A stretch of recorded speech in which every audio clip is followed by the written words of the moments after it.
Good evening, good morning, good afternoon, if you're listening from elsewhere in the world or reflecting upon this, no doubt, a very fine event in the recording. My name is Paparinskis. I'm reader in public international law here at UCL Laws, and I'm also the chair of tonight's event on damages calculation. Let me make three broader points before I get on to the introduction of the speaker. Damages calculation is an important and also problematic question for lawyers. As a public international lawyer, I am often struck by the recollection of one of the great historical legal controversies of international law, the standard of compensation under international law, that preoccupied many of the greatest legal minds from 1930s till 1990s. So the question of what is the precise adjective for compensation that is right in international law, an enormous amount of intellectual energy devoted to that, and indeed, as we see nowadays, probably almost entirely wasted in terms of practical impact of resolution of actual disputes. So a takeaway about the importance, but also modesty of law.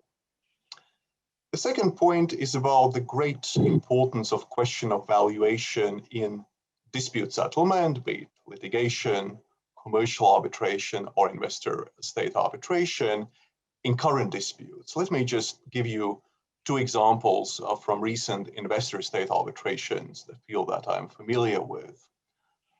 In 2019, Tetyan Copper and Pakistan and ConocoPhillips and Venezuela were both awards that rendered multi-billion damages claims against respondent states, claims that are hard to satisfy for any states, but probably particularly problematic for the particular state. So valuation is something that is hugely important for dispute settlement, but also something that raises key public policy issues in many settings.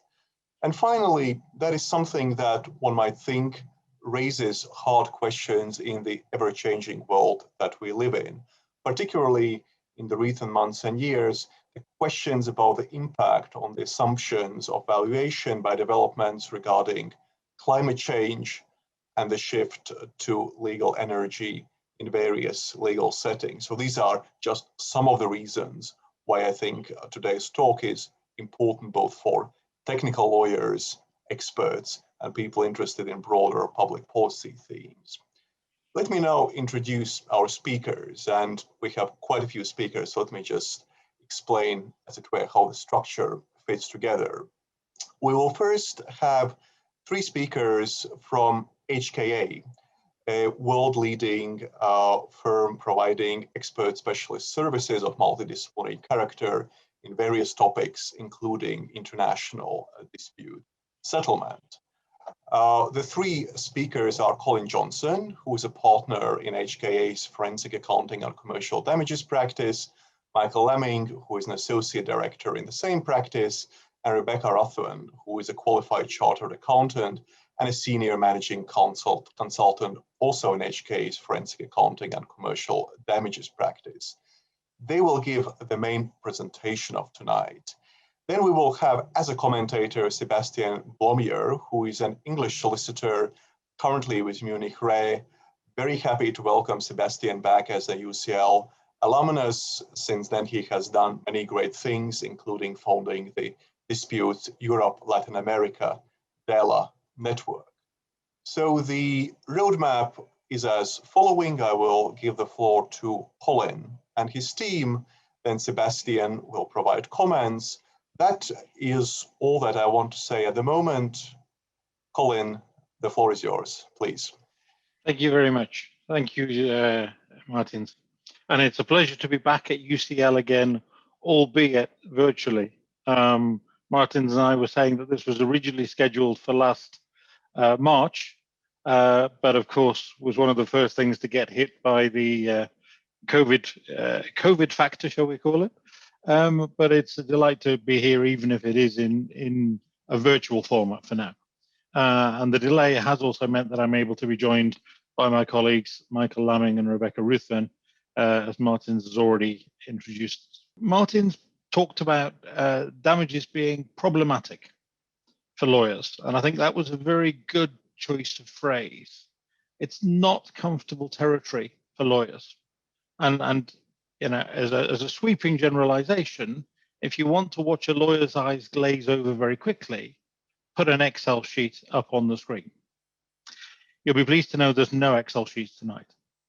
This is not aimed at teaching people to be damages experts. What it's aimed at is some of the practical issues, particularly those issues where the legal team need to be aware that what they're doing can actually have a significant impact in terms of what the final damages figures are, I should say, and how those interact together. So this will be practically focused, and you'll also be pleased to know that most of the time it won't be me that's doing the talking. So if we can just move down a slide, that's the three of us that you will see. You can see us all in the small boxes on the screen. And you can also see our contact details there. Next, if we can move on, the legal bit, as I call it, this is for training purposes. So it's not to be taken for any other purpose. But I'll move on swiftly from that and get into the meat of this. What we're going to cover, Lisa, if you don't mind going to the next slide, is the questions: who, what, when, where, how. Whose loss is it that we're calculating? What does that loss actually encompass? When is the actual valuation date or the claim period that we're talking about? Where does the dispute relate to? How is the loss calculated? And then some takeaways on the back of that.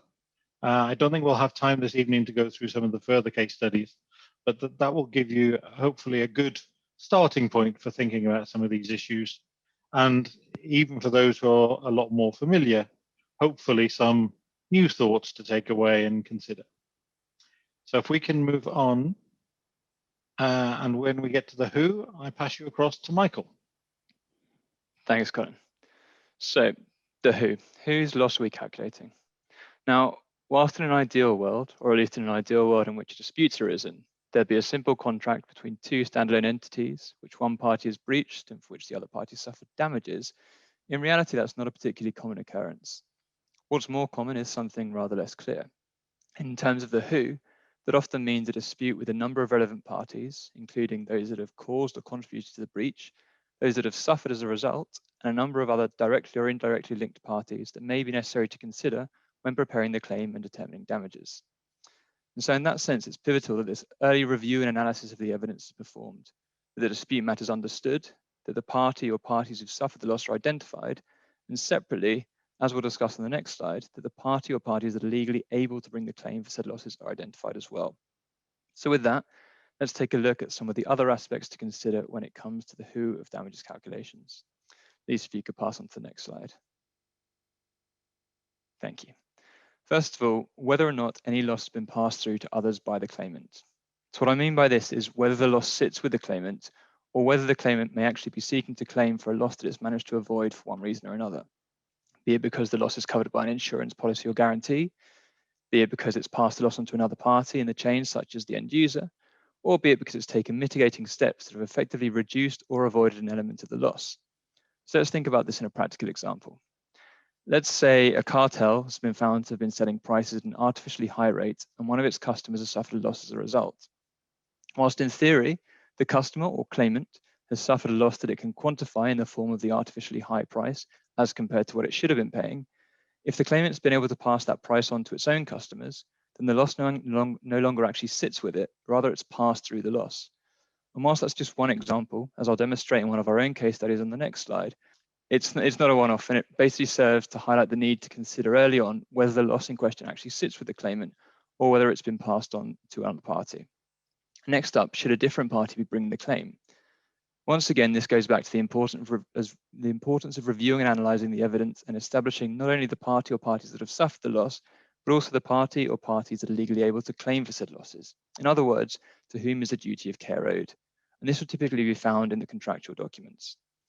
And now, whilst this might not seem too complicated, it often can be, and that's typically due to the existence of complex corporate structures. What this translates to is the challenge of trying to decipher between parent entities, subsidiaries, associates, joint ventures, special purpose entities or vehicles, with a number of these potentially involved in some way or another in the performance of the contract or project, and in turn, potentially subject to the effect of any act or breach of that contract or the project.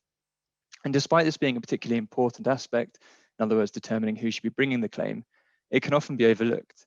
And on occasion, failing to consider it has created potential problems for parties. For example, where shareholders have sought and failed to claim for losses suffered in respect of an investment in a separate entity, such as a special purpose vehicle, or where claims have been transferred to another party within the corporate group, and it's been argued whether or not the titled claimant can actually bring a claim if not a party to the breached contract. And this can also be of particular relevance from a strategic perspective, in terms of deciding how to go about framing the claim, or even how to set up the project or contract itself at the beginning. And this can depend on things such as the type of loss which may arise or has arisen, the parties this may impact or has impacted, and lastly, the existence of possible contractual limitations as to liability, types of damages, and amounts that can be claimed by and against certain parties. Now, having discussed these two additional aspects, before moving on to the what, as I mentioned before, let's just take a quick look at a case study of ours that illustrates the importance of understanding who the loss actually sits with. You could pass on to the next slide, Lisa. Thank you. So this case relates to the construction of a petrochemical plant, which, due to issues with the main contractor, was delayed in terms of its completion. And due to the delay in completion, an alternative source was required to be used for that period, which came at a higher cost. Now, whilst the cost of the alternative source were evidenced to have been incurred, which would in theory represent a loss to the claimant, it was observed that the cost of the additional source were in fact being compensated for via payment from the off-takers, who in this case also happened to be the shareholders of the claimant. So, whilst there was an identifiable and quantifiable loss, given that it didn't sit with the claimant and had effectively been passed through, it was not considered as being reasonable to include in the claimant's claim. Further, as mentioned on the previous slide as to who actually brings the claim, given that the claimant in this case was a special purpose vehicle and not the shareholders, these costs or losses relating to the alternative source essentially sat outside the bounds of the claim and were therefore not recoverable within it, which again highlights the importance of the strategy in terms of how to frame the claim and which party or parties bring it. So there we have it, that's the who. I'll now pass on to Rebecca, who'll speak about the what. Thanks, Michael. Next slide, please, Lisa. Okay, so we now know what to consider when identifying who has suffered the loss, but what is that loss? Is it a loss of value of a contract, business, or investment? For example, an expropriation of an investment related to a breach in a bilateral investment treaty, the loss will be the value of that investment. Are we considering a loss of profits, be it reduced income or increased costs? For example, a breach of contract where a gas supplier fails to supply the appropriate quantities of gas under a contract to a refinery may result in increased costs for the refinery to mitigate and find alternative gas or fuels to meet their optimal production. Has the claimant incurred additional costs to date that cannot be recovered? This could be research costs in finding a solution to inadequate materials not performing as advertised, and or labour costs in implementing those solutions or increased repair works, which we refer to as sunk costs. Could the claimant have yielded a greater return were it not for the damage suffered? So is that a loss of an investment? Is it a loss of opportunity in investing in other projects or businesses instead? Or does it relate to delays involved in a construction contract, which sets out an agreed compensating amount payable as an example of liquidated damages? And there's also loss of reputation, so such as misuse of a company name associated to a wrongful act and damaging the brand. So these are all examples of basis of loss, which by no means an exhaustive list, and the claimant or claimants could have and often do suffer more than one basis of loss. The important thing to note here is to consider that whether losses overlap and not to double count. For example, you cannot claim for the cost of an investment and the profits obtained from that said investment, because this would put the claimant in a better position were it not for the wrongful act, thereby not achieving the purpose of damages, which in broad terms puts the claimant is the same to put the claimant to the same position it were not for the wrongful act. So unfortunately, as it's quoted here, you cannot have your cake and eat it too. Next slide, please, Lisa. Thank you. So what does value mean? And this slide is to provide a point of caution in terms of what people mean when they say value, as it can vary drastically and be defined differently. So Are we referring to fair market value? This is the most common in cases that we come across, being the value assuming a willing buyer or willing seller, where both have reasonable knowledge of the relevant facts. It could be value in use, being the present value of the cash flows in which that asset generates, or book value, the difference between the assets and liabilities as recorded on the balance sheet of a company, or replacement value. So how much would it cost to replace the asset like for like? It could be in reference to fire sale value, a value below market, well below market value, often seen when companies sell off stock when they're facing financial difficulties. Or it could be in reference to synergies, so where a combination of two companies results in a higher value than the sum of the values of those companies separately. So the value to a particular party is different to the market value because it could, for example, gain access to a new market through the other company, which might not have been previously accessible. So when talking about value, people can mean very different things. So it's important to be clear what is applicable in the case. Next slide, please, Lisa. Thank you. So this is a quick case study to go through in relation to a construction case. So the background of the case is the claimant and the respondent entered into a joint venture agreement to tender for construction contracts via a joint venture, also referred to as a JV, with equal shareholding.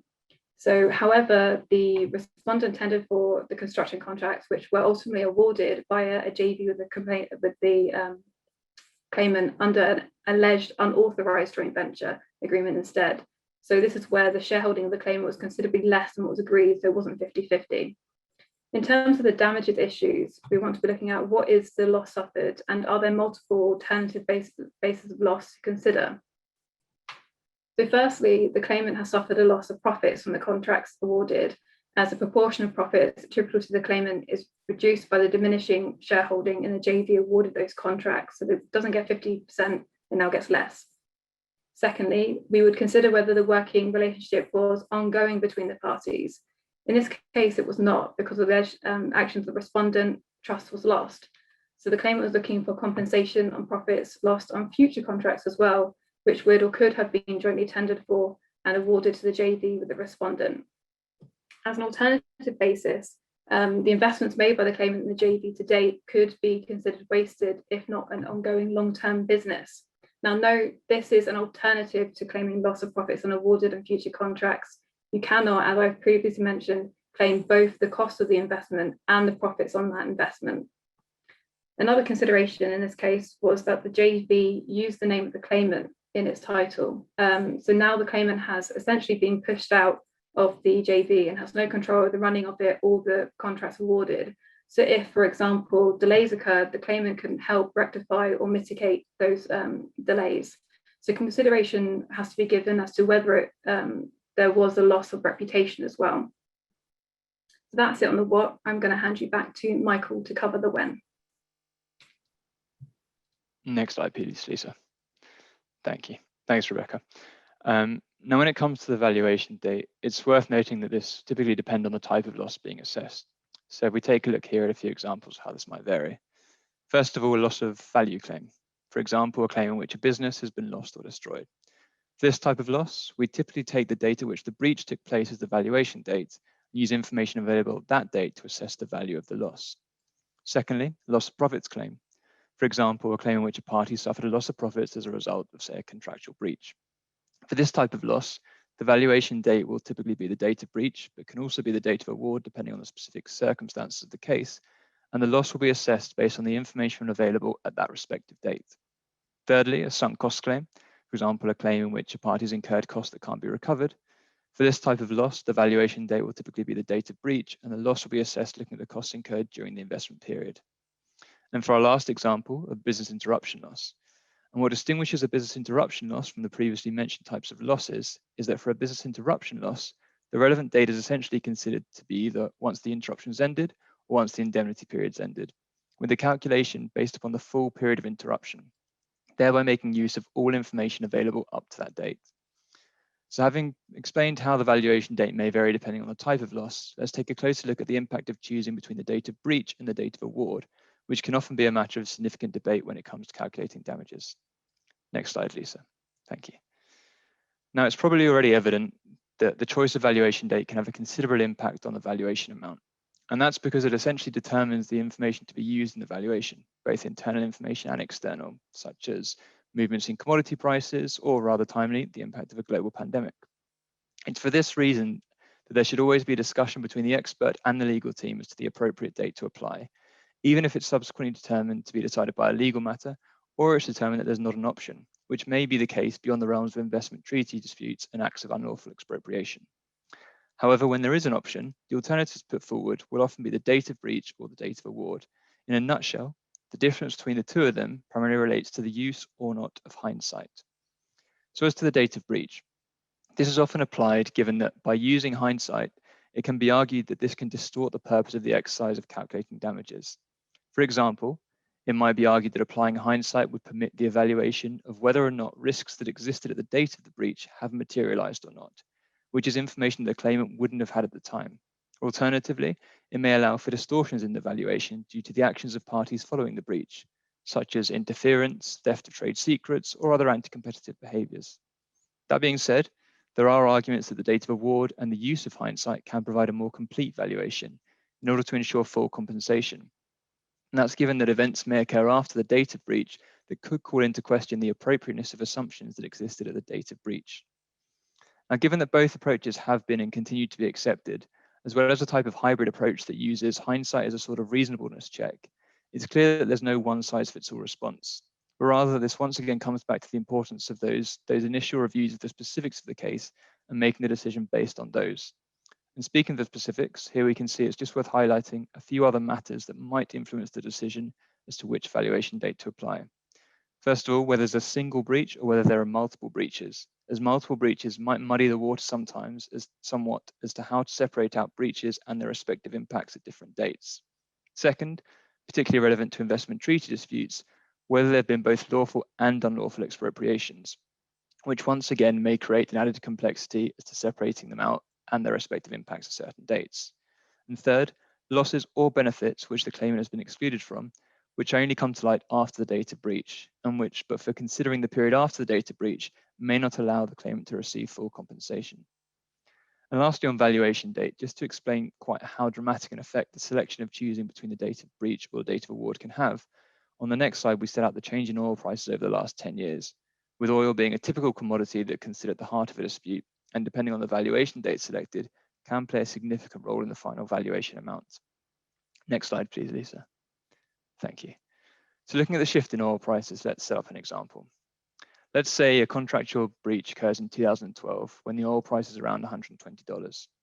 So the claimant decides to use the date of breach in the valuation, and basing its valuation on forecasts at that date, i.e. before the oil price crash, it may well forecast long-term oil prices at that level. Now, so the date of award is some 3 years later, at which point the oil price has crashed and sits close to $60, i.e. half of what it was at the date of breach. Whilst the claimant may have calculated its damages based on an oil price of around $120, which is what it forecast at the date of breach, it would be surprising to say the least if the respondent doesn't dispute this, arguing that the date of award and the use of hindsight would be more appropriate, given that an award based on the date of breach would arguably put the claimant in a significantly better position than it would have been able to achieve, i.e. more than full compensation. Now, having discussed the valuation date itself and the difference between using the date of breach and date of award, let's take a quick look at the claim period. Next slide, please, Lisa. Thanks.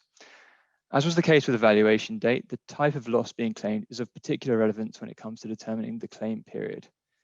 If we're discussing loss of value for a business that's been lost or destroyed, for example, it can be argued that the period of loss is potentially indefinite, as the business will never recover prior profitability.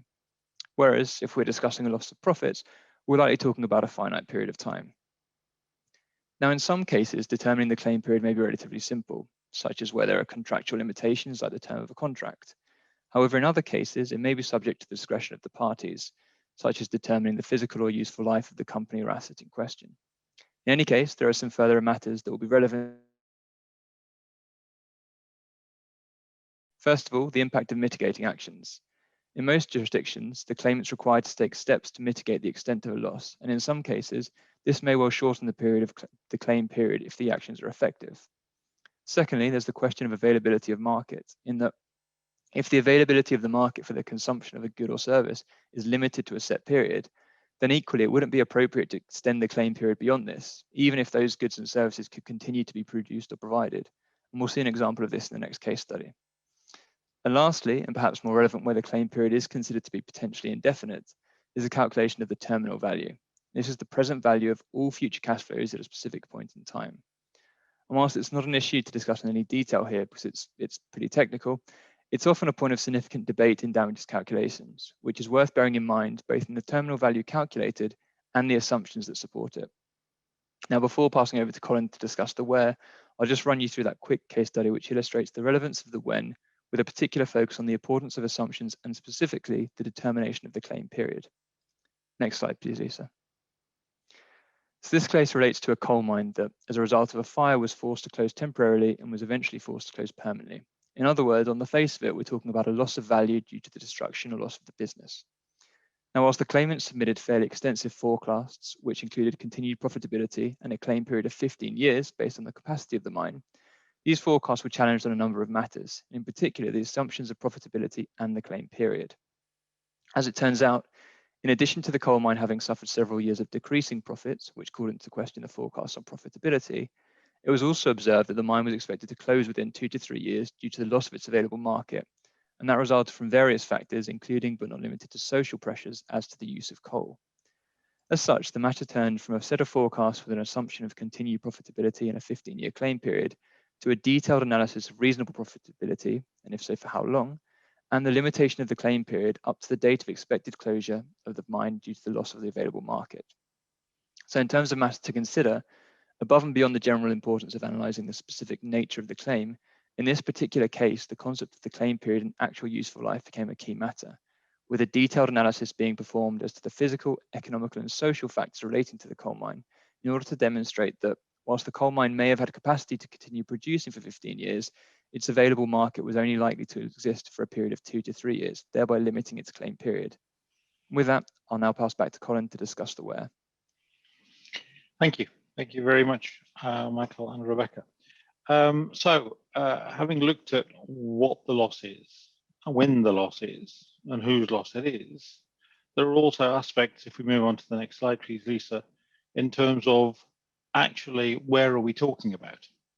Now, a lot of people who are involved in terms of disputes will be familiar with the country risk premium, and that is essentially an extra amount that is placed onto discount rates typically in relation to what's seen as the extra risk for investing in a particular country. It can be calculated in a couple of different ways, but there are a few sources that are fairly typical. Beyond that, though, there are a few other issues. So I've put on here the currency under which the loss is calculated. And I can give you an example that is public. When we did the Standard Chartered case against Tanesco, on that case, there was a discussion about whether or not the claim was calculated in Tanzanian shilling or in dollars. Over the period of the claim, the Tanzanian shilling had depreciated very significantly.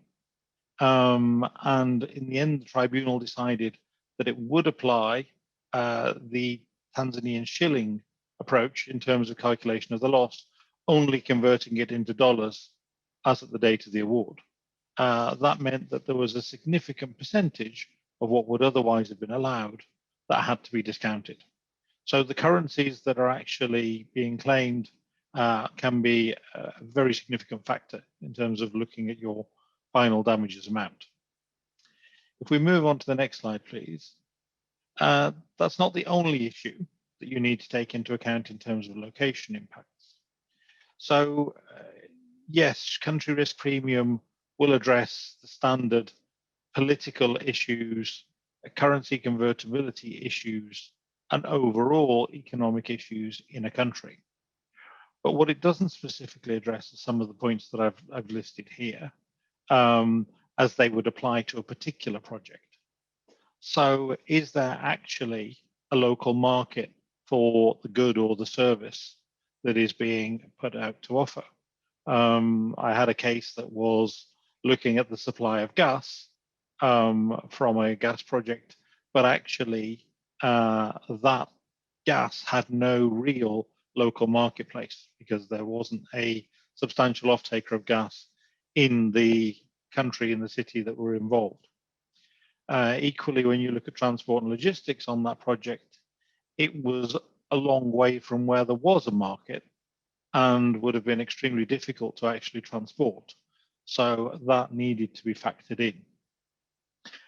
Those are the sort of issues that have to be addressed. Likewise, if you have a mine that is in a remote part of the country, you need to consider what the transport capability is, because it's not enough to say that you can actually produce from the mine. You need to also say that you can actually take the mineral from the mine to the market. A third issue to remember in terms of location is actually finance. One case I did in relation to a particular country in Africa was actually all around the question of what finance was available. The claimants had stated that they would have been able to finance a particular power plant, and they gave a whole list of sources of finance. Unfortunately, because of the circumstances of that country, those different financial sources were not actually available. And so that sort of issue has to be taken into account, bearing in mind the project itself and the location. And then finally, geology. This is more specific for some of the natural resource projects, but it is something that has to be considered if you have nearby projects that have geology that might be problematic. Is that going to impact a project that you're looking at? It may not do, but it needs to be something that you are aware of and considering as part of developing a case. Now, if we can move on to the next slide, I will pass you back to Michael. Thanks, Colin. Can we move to the next slide, please, Isa? Thanks. So when it comes to determining the specific approach to calculating the loss, this will typically depend on a number of factors, including not just the subject matter, but also, and of particular importance, the information available and the reliability of that information. And the potential impact of these factors makes those early conversations between experts, legal teams, and counsel invaluable, particularly as, as would be expected, the choice of calculation approach can have a significant impact on the loss amount. So as to the approaches that can be applied, firstly, turning to valuation approaches, you'll typically see the use of one of three: the income-based approach, the market-based approach, and the asset or cost-based approach. So we're just going to take a quick look at each one of these and their limitations, because as you're probably well aware, no approach is by any means perfect. So first up, the income-based approach. This is a forward-looking approach commonly used because it can be applied to any company or project that's got reliable projections of future income. The approach involves estimating future cash flows from the company or the project and then discounting these back to the net present value by applying a discount rate. Now, whilst there's by no means a hard and fast rule and would obviously depend on the specifics of the claim, the income-based approach is typically favored given that it is said to adequately capture the value of future operations and uses assumptions that are explicit. And that means that they can be varied or considered separately, which is particularly helpful when a court or tribunal may wish to modify a specific variable. However, despite the common use of the income-based approach, it does come with certain limitations. Firstly, as found by the tribunal, and you can see on screen here in Frank Charles v. Moldova, it's not appropriate for a business that's never operated and where a satisfactory basis for projected revenues has not been demonstrated. Secondly, it's highly dependent on assumptions which can be subject to challenge. And that can be in terms of the forward-looking assumptions used in terms of determining the future cash flows, those assumptions used in determining the discount rate, or the assumptions used in calculating the terminal value, which can often represent a large proportion of the total loss calculated. Next up, the market approach. So this approach is based on the idea that similar assets should sell for a similar price in the market. As such, it values a company by multiplying a relevant metric for the company by a multiple based on similar assets or companies, whether through trading multiples, such as multiples based on EBITDA, which is earnings before interest, tax, depreciation, amortization, or transaction multiples, such as the acquisition price for a comparable transaction. However, despite being a preferred method, again, given its simplicity and ease of use, as is the case with the income method, it does have its limitations. Firstly, it's considered to be impractical, where there's few, if any, comparables exist, and that can be seen in the case of CMS Gas versus Argentina, whereby it was called a most speculative enterprise in this regard. Secondly, it's difficult to apply to private companies due to the limitation of information. And thirdly, unlike the income-based approach, it relies on implicit assumptions. And this may draw criticism as subject to the application of suitable adjustments. It may not be appropriate to assume that one business operating in the same sector, subject to the same influences, is equal to another business in the same sector subject to different influences, and that can likely affect the valuation. Lastly, we have the asset-based or cost-based approach. This approach is based on the idea that an asset's value is at least equal to the cost of purchasing or constructing a substitute. It essentially provides a floor value. This approach looks to value a company on the basis of the value of its assets less its liabilities, and can be done either using the liquidated value, which is the value of the assets that remain if the company goes out of business, the book value, which is the value according to the balance sheet, or the adjusted book value, which is essentially the book value adjusted to true market value. And in terms of limitations with this exercise, whilst there's a number, perhaps the most important is that the asset-based approach disregards a company's prospective future earnings, such that, as identified in CMS Gas versus Argentina, it wouldn't be appropriate in circumstances in which the subject is a company with a record of profits. This is why it's often considered as providing that floor value and little more. In this way, whilst it is sometimes applied as a contractually agreed approach, which means there's no other alternative, it's widely accepted that it's unlikely to capture the full value of the subject matter. Now, in respect to these three approaches, it's just worth noting that whilst one can often be used as a comparative or sense check for another, and this is often the case which happens with experts, or indeed all three or more approaches may be offered as alternatives or to provide a range, there is evidence to suggest that this scattergun approach can at times, if not applied correctly, actually detract from the value or worth placed by the courts of the tribunal on the approach put forward. So that's the income market and asset-based valuation approaches. And whilst these approaches are typically the most commonly applied, there are a number of other valuation and non-valuation approaches that may be referred to, subject to the specific nature of the matter at hand. I'll just talk through a couple of these if we pass on to the next slide, Lisa. Thanks. So whilst this isn't an exhaustive list by any means, these are some of the more common approaches or common other approaches that might exist. First of all, the wasted cost approach. This is an assessment that's taken of costs incurred by a party that suffered the act or breach that are considered to be wasted as a result of the act or breach. Next up, the return of investment approach. And this looks at the efficiency or profitability of the investment and can be used to determine a reasonable rate of interest to apply to the costs incurred in the investment in order to determine its value, but for the act or breach. And lastly, loss of opportunity, whereby alternative opportunities to the investment undertaken which suffered the act or breach are considered in order to determine what returns the claimant would have obtained elsewhere. So there we have it, a quick run through of the how and just some of the approaches that can be taken in calculating losses. Now, before finishing up, I've just got one more case study on this matter, which illustrates the complexities of choosing the appropriate approach to take. You pass on to the next slide. Thank you, Lisa. So this case relates to a series of investments in renewable energy plants undertaken by a foreign investor on the understanding that it would be offered a set tariff on the output of the plants. However, shortly after entering into operation, the government implemented changes to the tariffs which significantly reduced the value of the investment. As to the issues, at the date of the implementation of the tariff changes, the plants had only been in operation for a short period of time, thereby calling into question the suitability of an income-based approach due to the lack of reliable forecasts. Now, generally speaking, as we've mentioned, an income-based approach can be applied to a company or project that has reliable projections of future income. However, in this instance, there were limited operating records, and the forecasts put forward were argued to be insufficient and unreliable, particularly in light of the long useful life of the plants, which was some 40 years.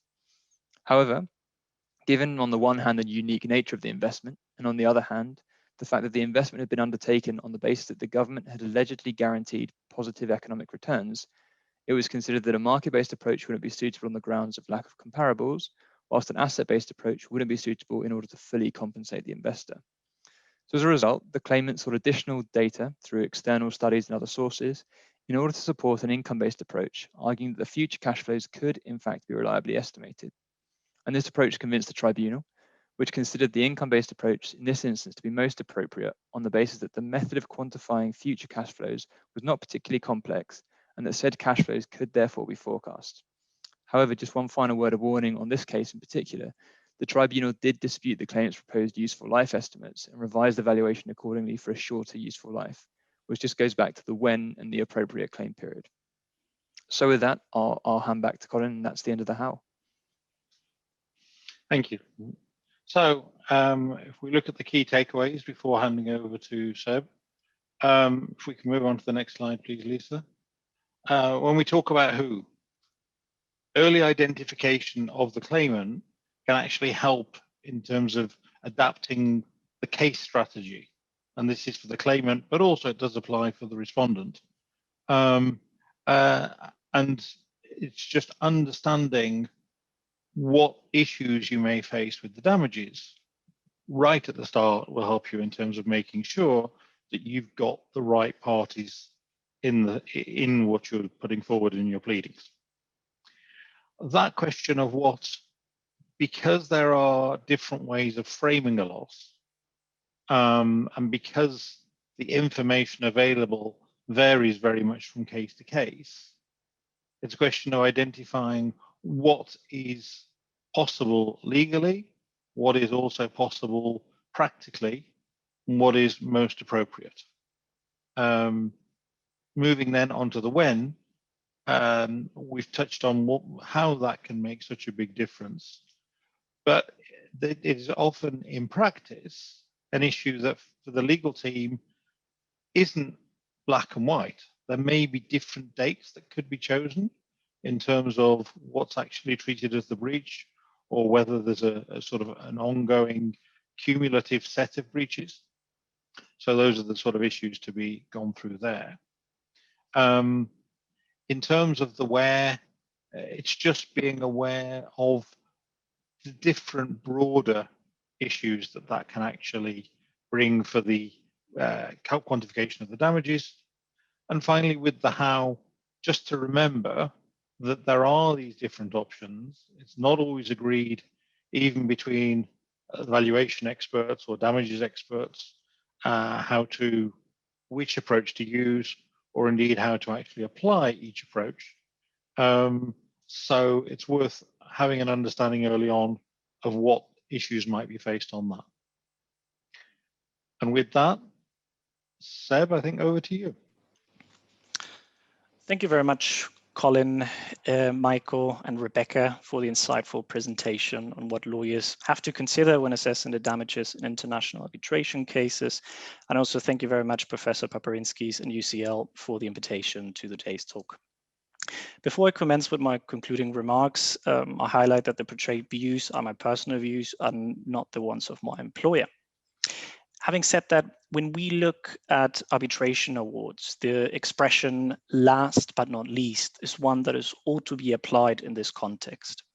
Although damages are typically dealt with at the end of an award, the assessment of quantum arguably warrants the highest importance, because it is these commercial considerations that are the ones driving arbitral and judicial proceedings for both internal and as well external stakeholders. For instance, lawyers will be fairly familiarized with the question that a claimant or defendant may post at the beginning of the proceedings, which is, how much is this going to cost me, or how much money am I going to make from this? While for external stakeholders, such as litigation funders or, for example, insurers, quantum decides whether an investment becomes financially viable or if there's any risk exposure at all, depending where an insurer attached at the insurance tower. So in short, quantum decides whether a victory in the legal field amounts as well to a commercial win outside of the legal proceedings. So therefore, considering the importance of this has for commercial proceedings, it is interesting to see a remark that was highlighted by the PwC report in conjunction with Queen Mary on damages awards in international commercial arbitration, which illustrates that only 12% of the damages claimed in arbitration awards are awarded by tribunals at the end of it. An extreme example is illustrated by the case of Bear Creek Mining versus Peru, where UCL's very own Philip Sands sat as an arbitrator. Here, the claimant sought to recover $522 million US, and at the end, the tribunal only granted them $18.5 million US. It is worth highlighting that in the dissenting opinion of Philip Sands, the right amount should have only amounted to $9.5 million, which in turn means that the claimant only recovered 3.5 or 2% of the initially claimed amount. This seems fairly radical if we look at it from this point of view. However, if we look at the rationale that the tribunal provided in that case, it makes a bit more sense, specifically considering what was highlighted in today's presentation.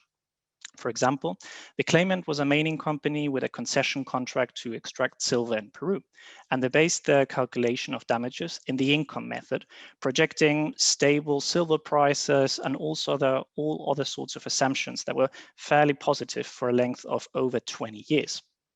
However, they hadn't even started with the project itself on the one hand side, which meant that they didn't have a reliable track record that was then applicable to the assumptions. And just by way of example, the assumption of stable silver prices. In the year 2013 to 14, there was a fluctuation of minus 35%. In other natural resources, I don't think we need to remind ourselves of what happened with oil prices this summer, where they reached a historical low, and that wasn't surely the case in any sort of projection of international arbitration cases before.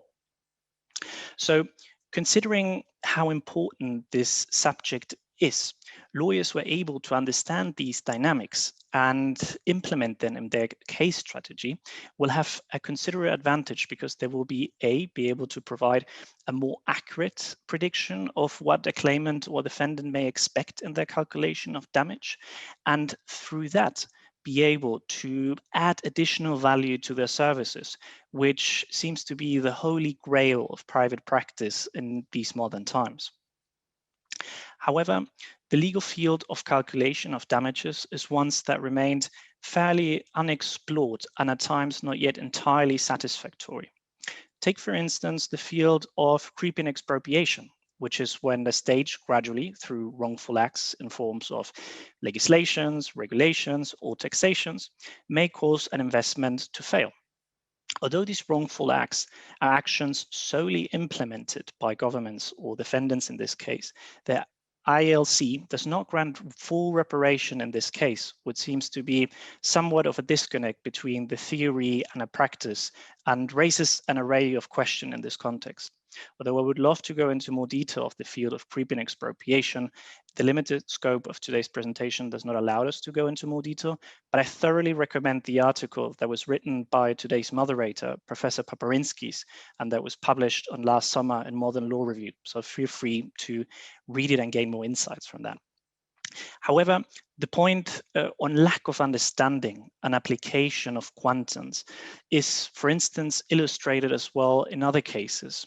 Take, for example, Timbier versus Argentina, where the tribunal awarded 320 million US dollars to the claimant. But if we look at the award itself, only 30 pages of it were dedicated to the question of quantum on an award that consisted of 500 pages. That's around 6% of the entirety of it. And it's worth highlighting that the claimant initially sought to recover 1.2 billion. So at the end of it, they only recovered a third of it. So I remember back my days in private practice, and I thought that an analogy of saying that if you work very hard on a case and you record all your time, however, you don't submit it at the end, means that you lose significantly the effort that you put in it. The same applies in this context. If you already won the case on jurisdiction and in merits, and you can see the price at the end of the line, why not push for it adequately and achieve the results that you are seeking for? However, this light at the end of the tunnel, I like to say, because more recent cases show that tribunals and the parties involved in such proceedings are becoming more sophisticated in understanding the relevance of quantum and adapting their case strategy accordingly. This was very much highlighted in the presentation by the College of HFK, all the arguments that play an interplay on that. And that can be reflected as well, for example, in arguments that are raised during the stage of merits that then feed into what is raised on the quantum stage. For example, when is the applicable date for damages? But it may also be the case in terms of allocation of resources for a case, which means working very closely with quantum experts from the offset of the case. Or, for example, in the question of the selection of an arbitrator, if you're raising a very complex argument on quantum and you feel more comfortable with an arbitrator who has experience of that, it might lead you to the commercial victory we referred to before.